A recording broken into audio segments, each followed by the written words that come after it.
We just got dropped off in the middle of an abandoned city, and we're gonna spend the next 7 days here. And there goes our only way out. We are now stranded for the next 7 days.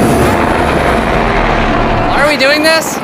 For content. This once beautiful city was bombed and abandoned because of war, which means the only people here are us and our cameraman. At least that we know of. So I guess we start off by getting off the roof. But we knew that our first objective was to explore this city and find a safe place to call home for the next 7 days, which starts with exploring this building. All right, let's see what's down the bottom of this building. I assume under this wood is a floor. Only one way to find out. All right, this is crazy. I feel like I'm in a zombie apocalypse. This is wild. Oh, look at this. And after a little more exploring, we stumbled across an area that might work for our shelter. Oh my gosh. I think this is where we should set up camp. You can see the entire city over here. Plus, we have a roof to protect us from rain. Wow. And now that we had our home base decided, the next step was to open up the supply crate left by the helicopter on the roof. Let's pop open this crate so we can build camp. We need some gear.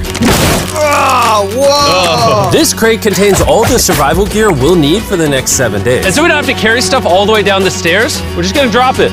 Oh. Chandler!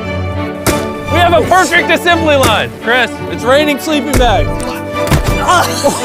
Chandler, there's our dinner plate. Wait, Chandler, don't let it fall. Chandler! Yeah! That was the coolest thing we've ever done. But jokes aside, it was time to actually start surviving now. Who wants fire duty? We'll get it. We're on bed duty. Chris got started on making a fire with Mark. I'm personally a fan of the log cabin when it comes to fires. Eagle Scout. Did I mention that yet? While me and Chandler looked for something to sleep on. This is what mattresses were like 100 years ago? Wait, you found a mattress? Yeah. Where? On the second floor in the corner.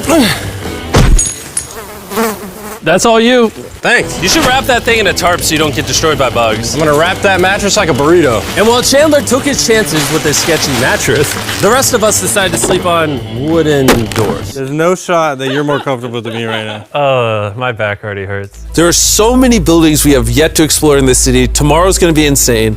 We'll see you in the morning. Even though our first day in the city went pretty smooth, something eerie did happen to occur later that night. While we were sleeping, Mark and some of the camera guys woke up to the sound of breaking glass not far from the camp. Which made us start to wonder if we were really alone inside this city. What was it? I thought I saw something. But on top of the freaky noises, this shelter was way too windy to sleep. How'd you guys sleep? Bad. So in pursuit of better sleep, we got up, got breakfast, and got prepared to find our new shelter. I mean, this is the first time I've had chili for breakfast, but I'm so hungry I kind of don't care. Well, since the raft. When have I ever been this excited over canned chili? I think my brain tried to forget about that. Thanks. So after a nutritious breakfast, we took off our drone to seek out a new shelter in the unexplored buildings. We haven't explored that building. We haven't explored those hotels. It is an actual city here. However, upon scanning the buildings, we did stumble upon an unexpected guest. There's a cat. There's a cat down there. I'm gonna land the drone right beside the cat. Oh, here comes the Oh, look at that shot. Chris, look. Oh, it's sniffing the camera. This cat has like no survival instinct. I promise we are not paying this cat to be an actor. As fun as playing with these cats is, we need to focus on shelter because it's gonna be freezing tonight. And so we started our journey to find a sufficient shelter for the challenge. Ooh, wait, what is this? Whoa. This is pretty. It just has this type of like aesthetic to it that is like beautiful even though it's ugly. Zombie apocalypse aesthetic. Yeah, there you go. Wait, is that a pool? Wow. What the heck? This is so eerie. Back in the day, this used to look something like this. And after decades of rotting from being abandoned, this is what we're left with. Wait, there's a soccer field? The sport court. Is that a soccer ball? Ah! I almost died. I bet this soccer ball is older than me. Me older than all of us for sure. Well, besides Mark, he's old. We have two options now. We can keep exploring down this cool looking tunnel and go check out the neighborhood. Or, with the hour of light we have left, we can prep for nighttime and not freeze all night. Not freeze. That sounds like a good idea. I agree. And after spending the entire day looking for a new shelter, I just can't get over how massive the city is. we finally found a place fortified enough to call home. So we don't freeze tonight, we're thinking of setting up camp in this room right here. We'll have a fire pit right here. We can tarp the wall right there. It's gonna be comfy. Yeah, Mark's gonna do all that. I said we. The only hard part is, come over here, our current camp and all our gear is all the way over there. I hope this place really works out because it's gonna be a lot of effort to set up. With the sun getting low and the temperature rapidly dropping, we made our way back to the old camping spot and packed up to settle into the new base. We're heading to the new campsite. The new camp. Okay, we got a lot of cleanup to do to prep this for tonight. This looks like a terrible place, but whatever. And after finding a more weatherproof base, we spent the next few hours dragging in as many of our belongings as we could before sundown.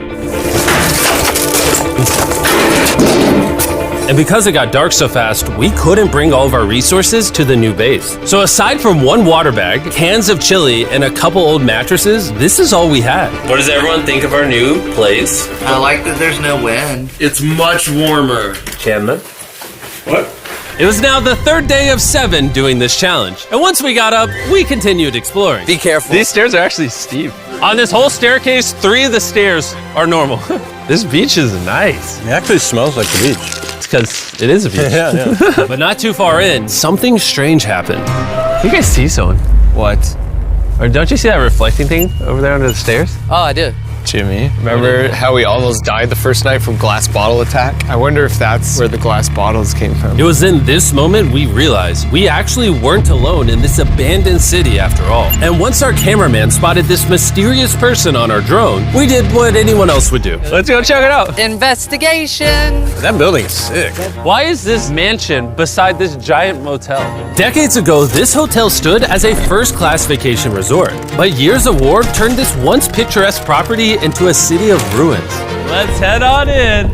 What did we just get ourselves into? We totally don't wait for the cameraman to walk in the room before we go in. Anyways, oh, it's getting dark. Everyone stop, stop. Candy. We should go in there. I'll go first. Okay, thank you. You think it's a Feastables bar? What the heck? This is starting to get very eerie. And I think Mark should go first. What? Look at how deep this hallway is. Also, if you fall over here, you might die. There's a very non-zero chance somebody could be in here and like attack us. If someone attacked us, what are we doing? Every man for himself. Yeah, whoever's the slowest just dies. Whoa, what's that light? Hello. I'm creeped out now, guys. We spent the rest of the day searching for the lurker. But once it started getting dark, we could only hope that later he wouldn't be looking for us. And now that it's dark out, here's what we've actually been waiting for. Give me Big Bertha. Thank you. Oh, Big Bertha. Notice how you can't see that building over there. This is the world's most powerful flashlight. Whoa. Now you can. Bro, I bet the fish in the ocean are tripping. Oh, it stopped working. How the mighty have fallen. The pluses of our actions is we gotta play with the world's strongest flashlight at night. The negatives of our actions is now we gotta walk back in the dark. That was bad timing. Way scarier going through this place at night. Yeah, is. 1000%. This really feels like the world has ended and we're just like surviving. So to avoid being murdered in cold blood, we went back to camp. We're back at camp! Yeah!